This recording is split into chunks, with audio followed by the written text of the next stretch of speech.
தமிழ்நாட்டில் இருக்கக்கூடிய அனைத்து அரசு பள்ளிகளிலுமே மதிய உணவு திட்டத்தில் மிகவும் சிறப்பான முறையில் முட்டை வழங்கிட்டு இருக்காங்க.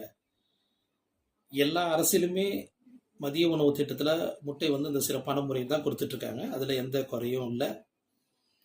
தற்போது ஒரு முட்டையோட அரசு கொள்முதல் விலை 5.60 காசுக்கு ஒரு முட்டை வாங்குகிறோம். இதில் இந்த ஒப்பந்ததாரர், அதாவது அந்த கான்ட்ராக்ட்காரன் இருக்கான் இல்லையா, அவன் என்ன பண்ணியிருக்கிறான் அப்படின்னு பார்த்தீங்கன்னா, கடந்த மார்ச் மாதம் கொள்முதல் விலை கொஞ்சம் குறைஞ்சவன ஒரு முட்டையோட விலை 3.53 காசுக்கு 20 கோடி முட்டை வாங்கியிருக்கிறான். வாங்கி ஒரு குளிர்சாதன சேமிப்பு கிடங்களை போட்டு அதை வச்சிருக்கிறான். அதுக்கப்புறமா கொஞ்சம் கொஞ்சமாக அனைத்து பள்ளிகளுக்குமே அது விநியோகம் பண்ணிட்டு இருக்கான். இது எவ்வளோ பெரிய தப்பு தெரியுங்களா? ஒரு முட்டை 45 to 50 நாள் வரைக்கும் தான் ஒரு முட்டை தாங்கும்.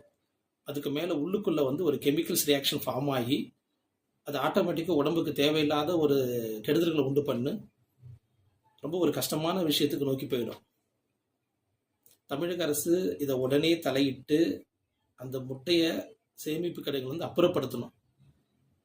காலம் தாமதிச்சால் அந்த முட்டை காலம் மாறி போய் அந்த முட்டையோட காலக்கெடு மாறி போய் மாணவர்களுக்கு தேவையில்லாத தொந்தரவுகள் பிரச்சனைகள் நிறைய வரக்கூடும்.